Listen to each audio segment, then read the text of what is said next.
Dalam cerita besar tentang Timur Tengah, Iran hampir selalu ditempatkan pada satu posisi sebagai ancaman, sebuah negara yang digambarkan keras, berbahaya dan seolah-olah selalu berada di ambang konflik. Tapi pernyataannya sederhana. Apakah Iran memang seperti itu sejak awal, atau ia dibentuk menjadi seperti itu oleh tekanan yang tak pernah berhenti? Kita tidak sedang membahas satu peristiwa, melainkan rangkaian panjang keputusan, tekanan, dan perlawanan yang saling berkaitan. Iran tidak tiba-tiba menjadi lawan kekuatan besar Amerika Serikat. Ia pernah berada di dalam lingkaran kekuatan global, pernah berjalan searah dengan Barat hingga sesuatu berubah. Dan perubahan itu tidak pernah bisa diterima begitu saja. Revolusi Islam 1979 yang merupakan sebuah peristiwa yang bukan hanya menggulingkan kekuasaan lama, tapi juga menghancurkan hubungan lama dengan Barat. Dari sekutu strategis, Iran berubah menjadi negara yang secara terbuka menolak dominasi asing dan memilih jalannya sendiri. Perubahan ini bukan sekedar pergantian rezim, melainkan pergeseran arah ideologi, identitas, dan cara sebuah negara memandang dunia. Disinilah semuanya menjadi lebih tajam. Karena sejak revolusi itu, Iran tidak lagi bermain dalam aturan yang sama. Ia menantang, menolak, dan dalam banyak hal melawan sistem yang sebelumnya pernah ia ikuti. Lalu, bagaimana kisah berani dari negeri para mullah yang berjuang melawan dan keluar dari aturan?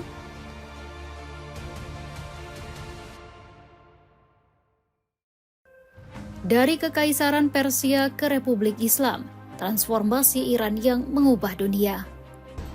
Iran has the ability to shut down the region's energy production whenever it wants. Iran can cause devastating damage to U.S. military bases, which could result in the deaths of hundreds or even thousands of American soldiers. And Iran could carry out decisive attacks on Israel that would weaken its ability to survive and make the land unlivable for millions of its residents. Unquote.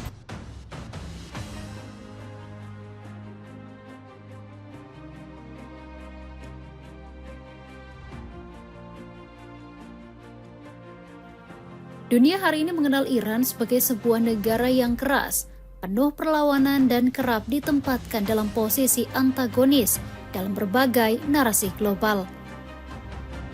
Ia kerap dilabeli sebagai ancaman, sebagai kekuatan yang menantang tatanan dunia, bahkan sebagai simbol ketegangan di Timur Tengah. Tapi, dunia belum sadar bagaimana perjuangan yang selama ini Iran tempuh. Seberapa panjang prosesnya dan bagaimana proses ini menjadikannya kuat dan tangguh. Jika ditarik lebih jauh ke belakang, hanyalah potongan kecil dari sebuah perjalanan sejarah yang sangat panjang dan kompleks. Iran bukanlah negara yang tiba-tiba muncul dengan karakter seperti sekarang. Yang lahir dari musuh, yang lahir dari kekuatan yang menantang Barat, yang lahir sebagai penantang ketidakadilan. Ia adalah hasil dari proses sejarah selama puluhan tahun. Untuk memahami Iran hari ini, dunia tidak bisa hanya melihat pada konflik modern, tetapi juga harus menelusuri kembali akar peradabannya. Ke akar ketika ia menjadi sebuah kekuatan besar yang pernah berdiri sejajar dengan peradaban-peradaban paling berpengaruh dalam sejarah manusia. Sebelum semua itu, Iran dikenal dengan nama Persia. Sebuah nama yang tidak sekedar menunjuk pada wilayah, tetapi pada peradaban yang membentang melintasi waktu. Kekaisaran Persia pernah berdiri sebagai simbol kekuatan yang tidak hanya mengandalkan dominasi militer, tetapi juga kecanggihan administrasi, toleransi budaya, dan stabilitas politik yang relatif maju untuk zamannya. Persia bukan pemain kecil dalam sejarah dunia. Ia adalah salah satu arsitek peradaban. Identitas ini kemudian diperkuat pada masa Safawiyah, ketika Iran mulai membentuk karakter ideologisnya melalui identitas Syiah yang khas. Di sini, Iran tidak hanya menjadi negara, tetapi menjadi simbol-simbol dari peradaban yang memiliki arah sendiri, keyakinan sendiri, dan keberanian untuk berbeda. Setelah Abbas I meninggal, dinasti Safawi tidak mampu mempertahankan stabilitasnya. Ini menjadi titik awal runtuhnya era kerajaan Safawi. Pasca Safawiyah, Persia mulai bertransisi ke era modern. Namun, sejarah tidak berjalan di ruang hampa. Ketika dunia memasuki era modern, kekuatan baru muncul. Kekuatan yang membawa ambisi yang jauh melampaui batas wilayah mereka sendiri. Inggris dan Rusia mulai melirik Iran bukan karena kekaguman terhadap budayanya, melainkan karena posisinya yang strategis dan sumber daya yang dimilikinya. Kemudian, sosok yang digadang-gadang gagah perkasa bagai elang, Amerika Serikat masuk ke dalam permainan ini. Iran tidak lagi hanya menjadi negara berdaulat, ia berubah menjadi arena perebutan pengaruh. Berbagai kerjasama dilakukan dengan Amerika, mulai dari dukungan yang diberikan kepada Shah agar berkuasa kembali. Selain itu, AS juga berikan bantuan militer berupa peralatan canggih seperti F-14 Tomcat, sistem radar, dan senjata. Narasi kerjasama dan pembangunan juga sering dikedepankan. Tetapi di balik itu ada kepentingan yang jauh lebih dingin dan kalkulatif, yaitu kontrol atas energi, stabilitas kawasan, dan dominasi geopolitik. Dari sinilah retakan mulai muncul. Kedaulatan Iran tidak runtuh dalam satu malam, tetapi terkikis perlahan. Keputusan-keputusan strategis mulai dipengaruhi oleh tekanan luar. Arah pembangunan tidak lagi sepenuhnya ditentukan oleh kebutuhan rakyat. Iran mulai kehilangan sesuatu yang paling mendasar bagi sebuah bangsa, kendali atas nasibnya sendiri. Dan ketika sebuah bangsa mulai merasa bahwa masa depannya ditentukan oleh pihak luar, maka yang tumbuh bukan hanya ketidakpuasan, tetapi juga kemarahan yang mendalam. Di tengah gejolak konflik ini muncul dinasti Pahlavi, sebuah kekuasaan yang menjanjikan kebangkitan melalui modernisasi. Dinasti ini terdiri dua kepemimpinan, sang ayah Reza Shah dan putranya Muhammad Reza. Di bawah Muhammad Reza Shah Pahlavi, Iran didorong untuk berubah dengan cepat, bahkan selalu cepat. Jalan-jalan dibangun, industri berkembang, pendidikan diperluas, dan wajah Iran di mata dunia mulai berubah. Dari luar semuanya tampak seperti kisah sukses, sebuah negara Timur Tengah yang berhasil mengejar Barat. Namun di balik citra itu, ada realitas yang jauh lebih gelap. Modernisasi ini tidak tumbuh dari bawah, tidak lahir dari kebutuhan organik masyarakat, melainkan dipaksakan dari atas. Ia bukan sekadar perubahan, tetapi pemaksaan arah.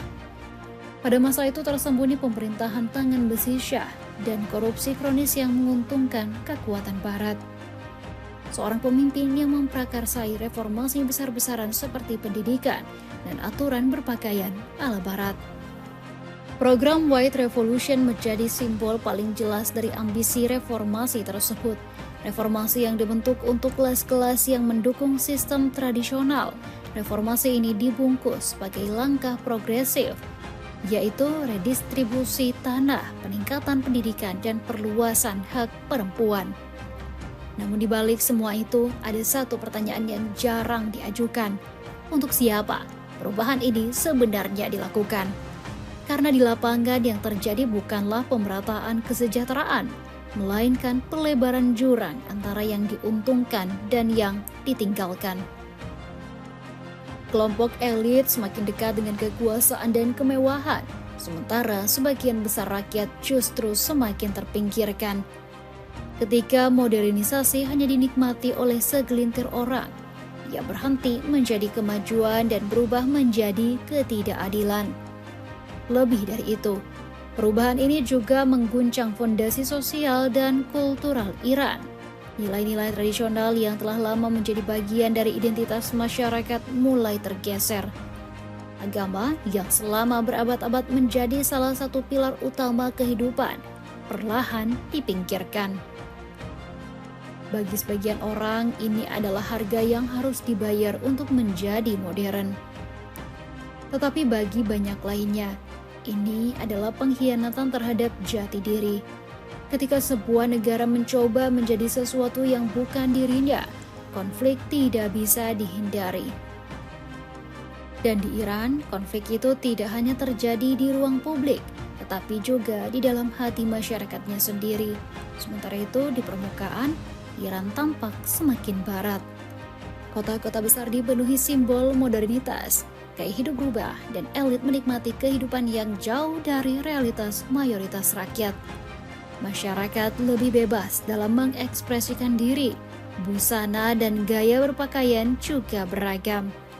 Namun di balik gemerlap itu, ada sistem yang semakin otoriter.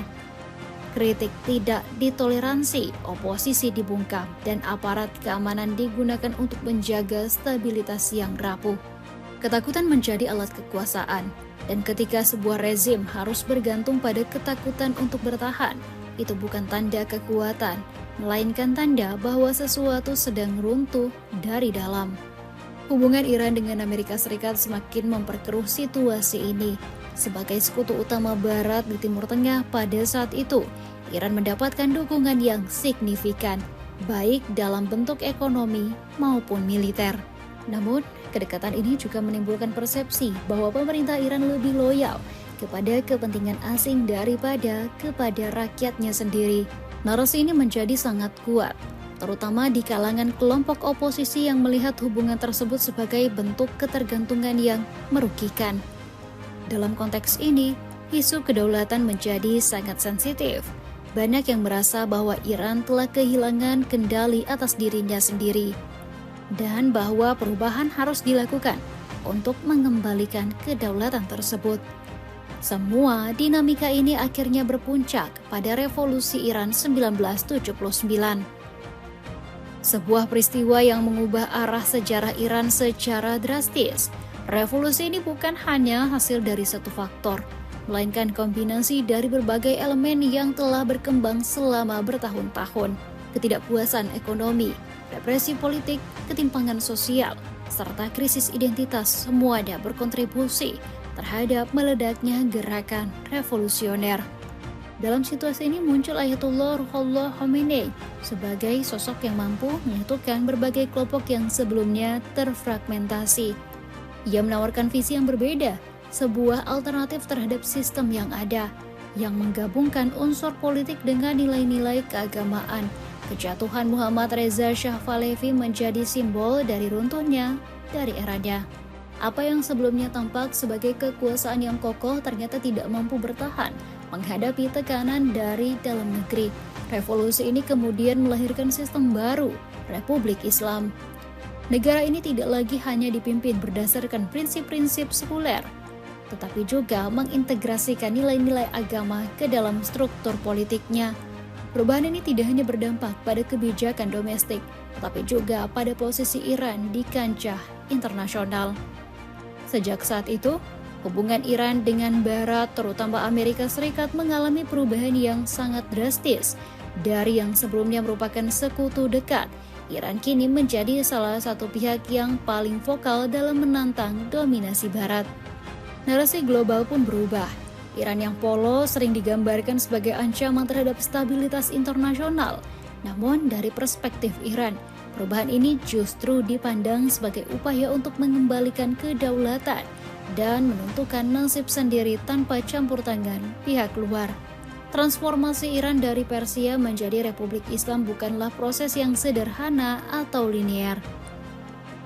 Perubahan ini berisi tetes darah perjuangan dari Iran, mulai dari sejarah panjang peradaban, intervensi asing, kebijakan modernisasi, hingga dinamika sosial dan keagamaan. Setiap fase dalam perjalanan ini meninggalkan jejak yang membentuk karakter Iran hari ini.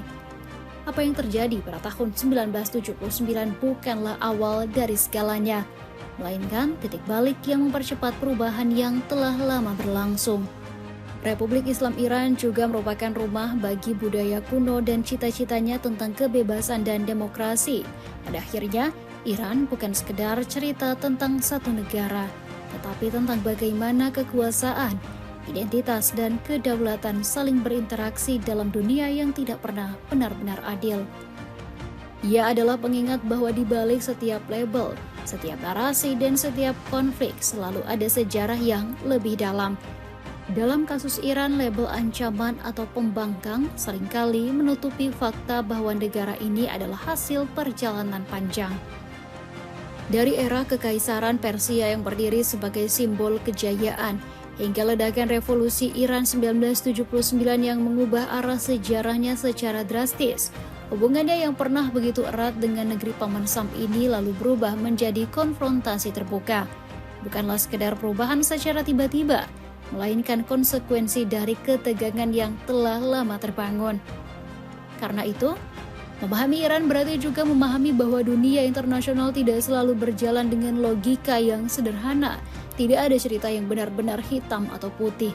Tidak ada pihak yang sepenuhnya benar dan sepenuhnya salah. Yang ada hanyalah kepentingan, persepsi, dan sejarah yang saling bertabrakan, membentuk realitas yang kita lihat hari ini. Iran dengan segala kontroversinya. Bukan sekedar konflik, ini alasan Iran melawan Barat. Kita terlalu menyederhanakan konflik Iran dengan Barat seolah itu hanyalah soal ambisi nuklir atau sikap keras sebuah rezim. Apa yang terjadi antara negeri para mullah dan negeri Paman Sam ini tidak dapat dilihat sesimpel itu. Jika kita lihat balik ke awal revolusi Islam 1979, hubungan Amerika Serikat dengan Iran menunjukkan keretakannya. Ketegangan memuncak dalam krisis penyanderaan diplomat Amerika Serikat di Teheran selama 444 hari yang menjadi titik awal permusuhan panjang antara kedua negara. Selain itu, salah satu faktor utama yang membuat Iran menjadi sorotan adalah program nuklirnya. Sejak awal 2000-an, pengembangan kemampuan nuklir AS memicu kekhawatiran negara-negara Barat. Bagi Iran, tekanan terhadap program nuklirnya bukan semata soal keamanan global, tetapi soal pembatasan kekuatan. Upaya untuk memastikan bahwa Iran tidak pernah benar-benar berdiri sejajar dengan kekuatan besar lainnya. Bisa dibayangkan seberapa pengaruh Iran dapat menggetarkan musuh. Dari pernyataan tersebut terlihat bahwa Iran sama sekali tidak takut dan ancam bahwa ini hanya permulaan. Sejak revolusi 1979, Iran membawa identitas baru sebagai negara yang secara terbuka menolak dominasi Barat. Pada video tersebut, Ali Khamenei juga mengatakan bahwa musuhnya adalah Amerika. Setelah revolusi, Iran mengedepankan ideologi Republik Islam dengan paham Syiah Imamiyah. Ideologi ini bukan hanya retorika politik, tetapi menjadi fondasi dalam kebijakan luar negeri dan cara Iran memandang dunia. Dalam sistem global yang selama ini banyak dipengaruhi oleh nilai-nilai Barat, kehadiran Iran menjadi semacam anomali. Iran menjadi sebuah negara yang tidak hanya berbeda, tetapi juga secara aktif menantang tatanan yang ada. Dan dalam dunia yang terbiasa dengan keseragaman arah, perbedaan seperti ini seringkali dipandang sebagai ancaman. Sungguh miris berbeda yang diartikan sebagai ancaman. Selain itu, Iran tidak hanya jual omongan-omongan seperti Amerika Serikat. Iran juga aktif dalam melakukan tindakannya. Iran juga gencar beri dukungan terhadap kelompok-kelompok yang menentang pengaruh Barat di kawasan Timur Tengah. Bagi Barat, ini adalah bukti bahwa Iran memperluas pengaruhnya secara agresif. Namun dari sudut pandang Iran, langkah ini adalah bagian dari strategi bertahan hidup. Strategi bertahan Iran juga patut diacungi jempol. Strategi ini menunjukkan bahwa negara ini tidak bisa diremehkan. Di tengah sanksi ekonomi yang bertahun-tahun menekan, Iran tetap mampu menjaga stabilitas relatifnya. Mereka mengembangkan kemampuan militer asimetris, memperkuat jaringan aliansi regional, dan terus beradaptasi dengan tekanan yang datang dari berbagai arah. Ini bukan tanda kelemahan, melainkan bukti bahwa Iran telah belajar bagaimana bertahan dalam kondisi yang paling sulit sekalipun. Ketika banyak negara mungkin runtuh di bawah tekanan serupa, Iran justru menemukan cara untuk tetap berdiri. Bahkan yang lebih kerennya adalah melawan. Di sisi lain, penelitian dan analisis dari berbagai pihak menunjukkan bahwa kekuatan Iran tidak bisa diukur hanya dari angka-angka konvensional seperti anggaran militer atau ukuran ekonomi. Dalam video tersebut, Presiden AS Donald Trump juga menyebut pertahanan udara, angkatan laut, dan telekomunikasi mereka sudah hancur. Meski begitu, Iran tetap tidak gentar dan menyerah. Ada faktor lain yang sering diabaikan. Apakah ini karena sihir hitam? Tentu tidak. Ini karena daya tahan dan determinasi. Iran bukan hanya berperang dengan senjata, tetapi juga strategi jangka panjang. Dr. H.A. Halier, pakar keamanan Timur Tengah dari Lembaga Kajian Royal United Service Institute di UK, mengatakan pendekatan militer Iran saat ini bukan untuk mengalahkan Amerika Serikat atau Israel dalam perang konvensional, melainkan untuk membuat konflik menjadi berlarut-larut, tersebar secara regional dan mahal secara ekonomi. Nicole Grauski, asisten profesor di Centre for International Studies, Sciences Po Prancis, juga sependapat. Dia menggambarkan strategi Iran sebagai perang atrisi, yaitu pendekatan militer yang bertujuan melemahkan lawan dengan menguras sumber daya dan menimbulkan kerugian berkelanjutan sampai kemampuan bertempur lawan melemah. Selain itu, kekuatan rudal Iran yang tak tertandingi. Pejabat Iran menyebut mereka menggunakan sistem rudal Sejil yang menjangkau target sejauh 2000 km. Selain itu, mereka juga gunakan rudal Fatah yang jauh lebih cepat dari kecepatan suara. Iran juga diperkirakan telah memproduksi puluhan ribu drone serangan satu arah sebelum perang. Drone ini bertujuan untuk mengikis sistem pertahanan udara dari waktu ke waktu. Sebagian dari strategi ini adalah menguras kemampuan pencegat, jelas Grauski. Iran melakukan hal ini dengan UAV dan drone. Itu juga yang dilakukan Rusia di Ukraina. Bukan sekedar soal menang atau kalah dalam konflik terbuka, tetapi soal bertahan cukup lama hingga lawan kehilangan akal. Dalam konteks ini, konflik dengan Iran bukanlah sesuatu yang bisa diselesaikan dengan cepat. Ia cenderung menjadi panjang, melelahkan, dan penuh ketidakpastian. Dan disinilah letak alasan mengapa konflik ini terus berlanjut. Bagi Barat, Iran adalah tantangan yang tidak bisa dibiarkan tumbuh tanpa kontrol. Bagi Iran, tekanan Barat adalah bukti bahwa mereka berada di jalur yang benar dalam mempertahankan kedaulatan. Kedua pihak bergerak dengan logika masing-masing, yang pada akhirnya menciptakan lingkaran konflik yang sulit diputus. Setiap tekanan melahirkan perlawanan, dan setiap perlawanan memperkuat alasan untuk menekan lebih jauh. Iran adalah bukti bahwa semua negara bisa berubah arah secara radikal ketika merasa kedaulatannya terancam. Ia bukan sekedar melawan Barat, tetapi menantang cara dunia selama ini bekerja, tentang siapa yang berhak menentukan aturan dan siapa yang harus mengikutinya. Seperti tak kenal takut, Iran berjuang dengan gagah dan kokoh melawan ketidakmungkinan itu. Lalu, akankah suatu saat nanti juga ada kemungkinan negara lain melakukan hal yang sama? Kita tunggu saja.